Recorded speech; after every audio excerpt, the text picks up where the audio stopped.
সংখ্যা আরও বাড়ানো হচ্ছে।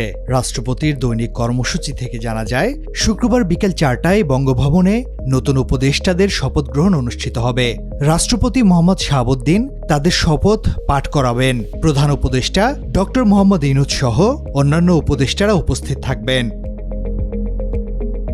অন্তর্বর্তীকালীন সরকারের নতুন ৪ উপদেষ্টা হিসেবে শপথ নিতে পারেন ওয়াহিদুদ্দিন মাহমুদ, আলী ইমাম মজুমদার, অবসরপ্রাপ্ত লেফটেন্যান্ট জেনারেল জাহাঙ্গীর আলম এবং মোহাম্মদ ফাউজুল কবির খান। ছাত্র জনতার আন্দোলনের মুখে শেখ হাসিনা সরকারের পতনের পরদিন ৬ আগস্ট দ্বাদশ জাতীয় সংসদ ভেঙে দেন রাষ্ট্রপতি। ৮ আগস্ট অন্তর্বর্তী সরকার গঠিত হয়। এ সরকারের প্রধান উপদেষ্টা হিসেবে দায়িত্ব নেন শান্তিতে নোবেল জয়ী অর্থনীতিবিদ ডক্টর মোহাম্মদ ইউনূস। এছাড়া রয়েছেন ১৬ জন উপদেষ্টা। ঢাকা ও দেশের বাইরে থাকায় ৩ জন উপদেষ্টা ওই দিন শপথ নিতে পারেননি, তারা পরে শপথ নেন।